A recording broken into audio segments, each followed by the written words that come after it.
करते थे तो वो सुन लेते थे कि बात क्या कर रहा है।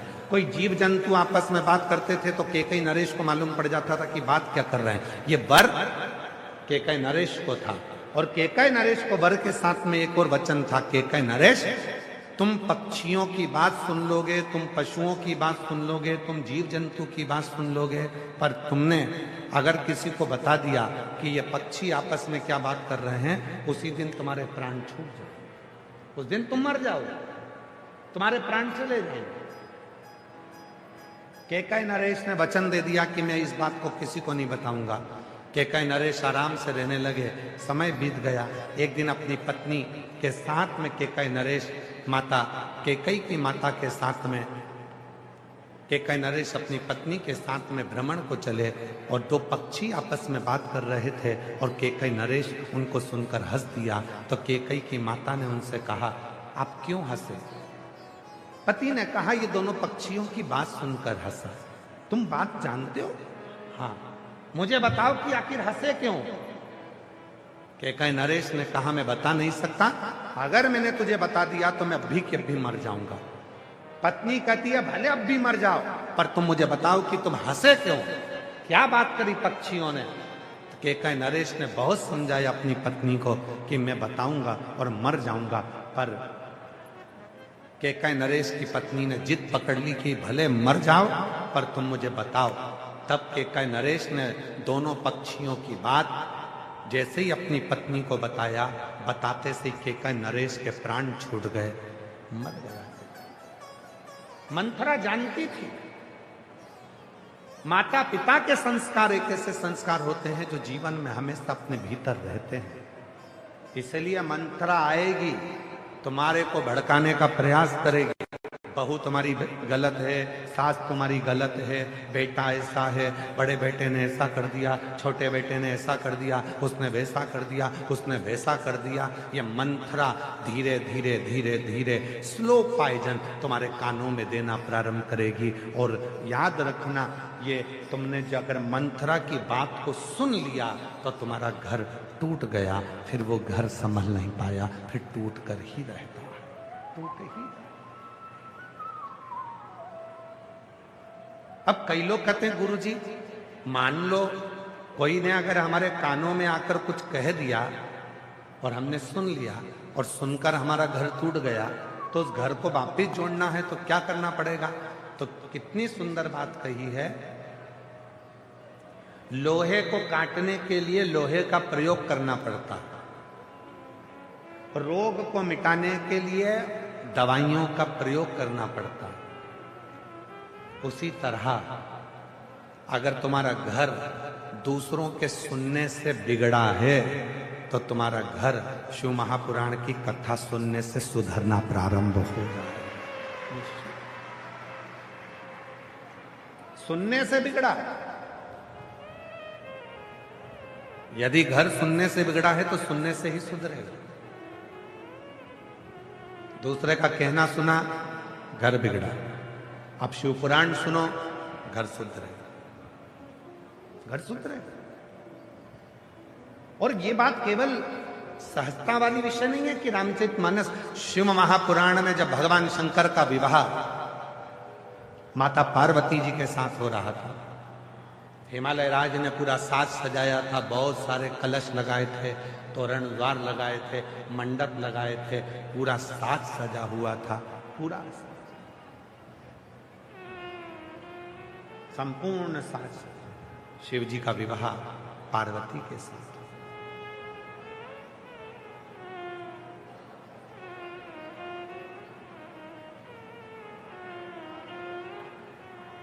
पार्वती जी का श्रृंगार हुआ, विवाह हुआ, दूल्हा बनकर भगवान शिव आ भी गए।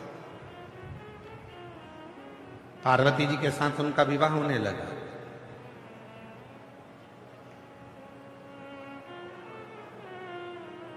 हम आपसे पूछते हैं,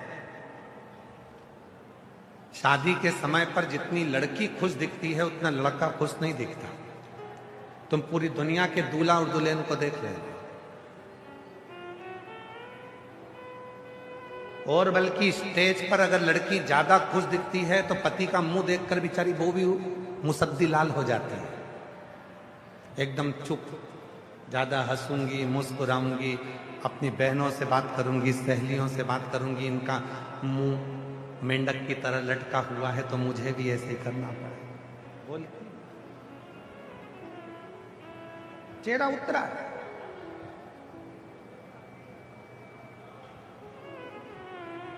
क्यों गुरुजी?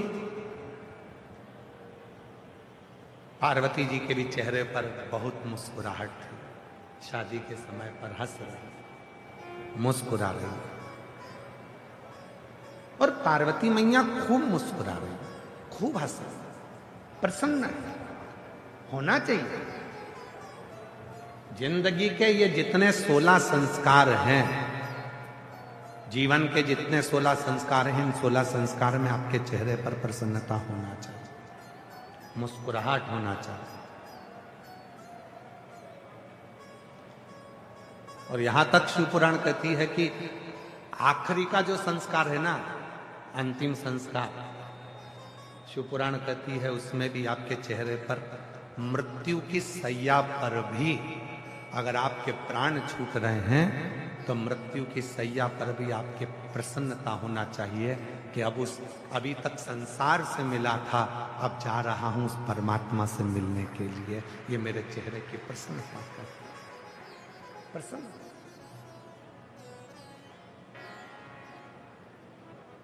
पार्वती जी ने देखा कि शिव जी के चेहरे पर प्रसन्नता नहीं।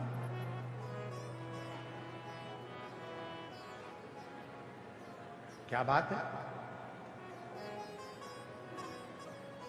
एकदम जैसे शंकर भगवान पहले थे वैसे ही आज नजर आ रहे हैं, कोई अंतर ही नहीं दिख रहा। विवाह में तो खुश होना चाहिए, पर इनके चेहरे पर तो कोई प्रसन्नता दिख ही नहीं रही। बात क्या?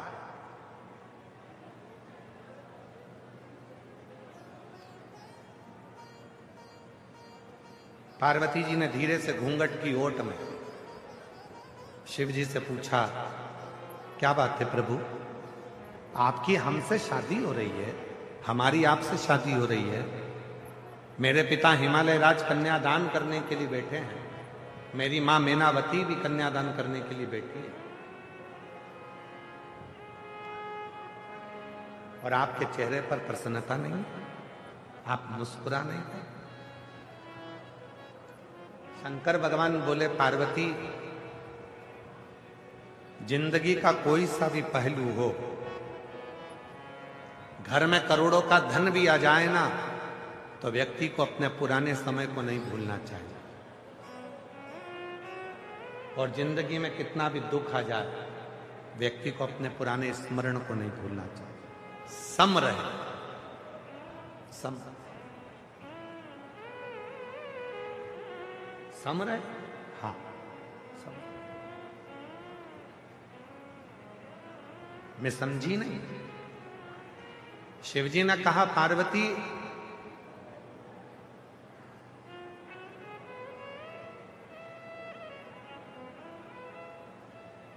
जब तक लड़के का विवाह नहीं होता तब तक वो 2 पांव वाला रहता है।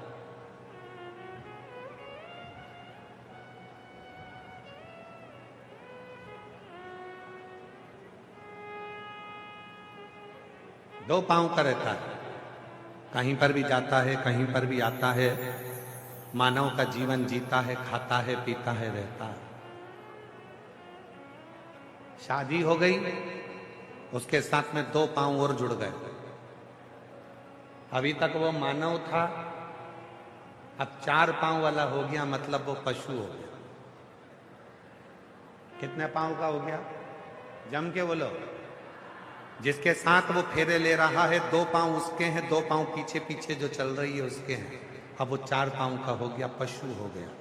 पशु का मतलब है अब उसके ऊपर भार आ गया, बोझा आ गया। गधे जैसा अब उसको बोझ ढोना ही ढोना है, पूरे परिवार को लेकर चलना है, सबको लेकर चलना है। अब उसके ऊपर भार आ गया,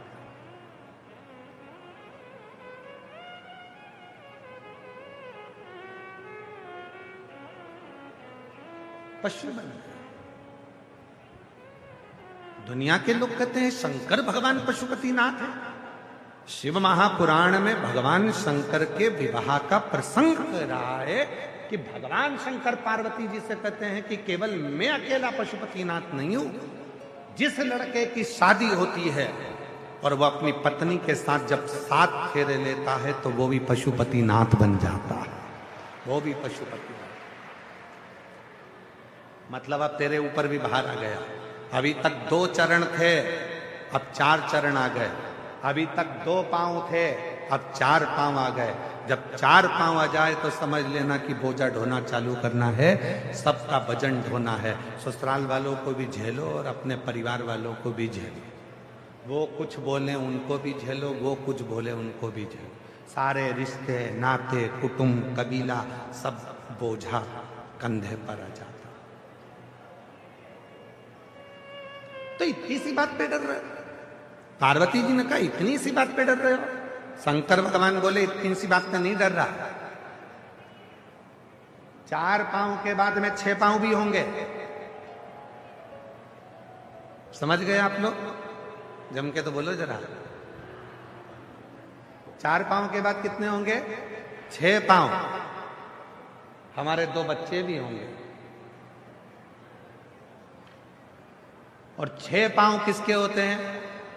शंकर भगवान अपनी शादी में जो ज्ञान दे रहे हैं वो संसार के एक एक व्यक्ति को उस ज्ञान को धारण करना चाहिए। जब तक तुम्हारे 2 पांव हैं, तुम मानव हो, इंसान हो, जा रहे हो, ला रहे हो, कमा रहे हो, एंजॉय कर रहे हो, खा रहे हो, दोस्तों के साथ बैठ रहे हो, घूम रहे हो, फिर रहे हो, सब कुछ है। पर शादी हो गई, 4 पांव हो गए। 2 तुम्हारे, 2 धर्म पत्नी के, 4 पांव हो गए। 4 पांव हो गए मतलब तुम्हारे ऊपर बोझ हो गया। पशु करना पड़ेगी, सबके लिए संभालना पड़ेगा, सबको जोड़ना पड़ेगा। इसके बाद में अभी 2 पांव और बढ़ने वाले हैं, मतलब तुम्हारे घर में 2 बच्चे होने वाले हैं। अब कितने पांव हो गए? मतलब 1 बच्चा होने वाला है तो कितने पांव हो गए? 6। अब तुम्हारे घर में बेटा जन्म लेगा, बेटा जन्म लिया तो कितने पांव हो गए? 6 पांव। अब तुम्हारे घर में बच्चे 6 पांव हो गए। 6 पांव किसके होते हैं? मधुमक्खी के। 6 पांव किसके होते हैं? मधुमक्खी के। मधुमक्खी जैसे, मतलब अभी तक तुम इंसान थे, मनुष्य थे, मानव से अब तुम्हारे 4 पांव हुए, पशु बन गए, पशु से अब तुम घर में एक बेटा हो गया, उसके 2 पांव आ गए तो तुम मधुमक्खी हो गए। मधुमक्खी का मतलब होता है फूलों का रस लाते जाओ, छत्ते में डालते जाओ, कमाते जाओ, घर में भरते जाओ, कमाते जाओ, भरते जाओ, कमाते जाओ, भरते जाओ, इन औलादों के लिए भरते जाओ, इन परिवार वालों के लिए भरते जाओ। मतलब 6 पांव होते से तुम मधुमक्खी हो गए। भरते जाओ, भरते जाओ, भरते जाओ। अब 6 पांव के बाद 2 पांव आने वाले हैं, बहुरानी। 6 पांव के बाद में 2 पांव और आने वाले हैं। अब कितने हो जाएंगे? जम के बोलो। 8 पांव। शंकर जी कह रहे हैं अपने विवाह में पार्वती जी को, एक समय ऐसा आएगा कि 8 पांव हो जाएंगे, बहू घर में आ जाएगी। 8 पांव किसके होते हैं? मकड़ी के। 8 पांव किसके होते हैं? मकड़ी के। शंकर जी कहते हैं जब 8 पांव हो जाएंगे, इतना जाल बिछा लूंगा अपने व्यापार का, अपने घर का, पूरा जाल ऐसा बिछा लेता हूँ, खूब कमाता हूँ, खूब बढ़ता हूँ, खूब जाल बिछाया, फैक्ट्री, दुकान, घर, गाड़ी, बंगला, बच्चे, बच्ची, बहू, सबका जाल बिछा, और एक दिन उसी जाल में फंसकर मैं मर जाता हूं और आगे बढ़ नहीं पाता हूं। ये जिंदगी।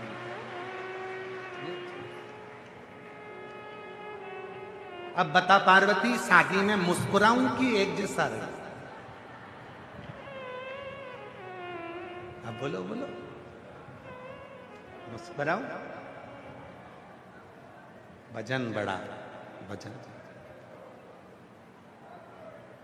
परिवार बढ़ा तो कमा कमा कर लाना पड़ेगा, देना पड़ेगा। इसलिए शिव जी की कथा कहती है शंकर भगवान सम है। इसलिए उनका नाम है समेश्वर महादेव। शिव सम, समेश्वर, एक जैसे रहते हैं। कोई मन में विचार नहीं, कोई मन में सोच नहीं, कोई मन में विचार नहीं इस तरह का कि मुझे क्या मिले।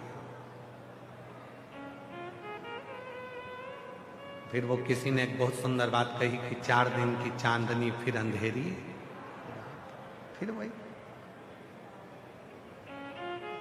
दूल्हों को देखो, शादी में जो दूल्हा सबसे ज्यादा नाचता है, बाद में पानी की बाल्टी और दूध की थैली वही खरीदने जाता है।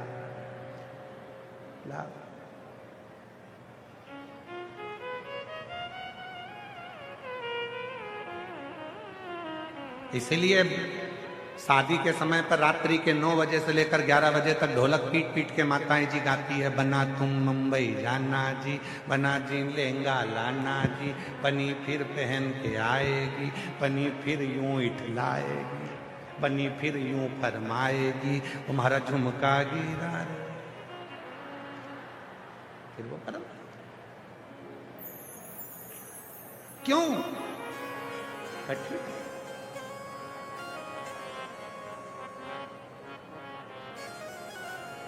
अच्छा, प्रसन्नता किसको हो? प्रसन्नता किसको हो? जिसका पहला ब्याह हो रहा हो। तो पार्वती जी को प्रसन्नता हो रही है कि मेरा पहला विवाह है।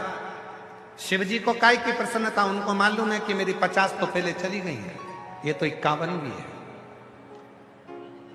जो गले में मुंडों की माला है शिव जी के, शंकर जी के गले में 2 मुंड माला होती है। कभी आप लोग महाकाल राजा का दर्शन करेंगे, विश्वनाथ जी का दर्शन करेंगे, तो 2 मुंडमाला मेरे शंकर भगवान को पहनाई जाती है।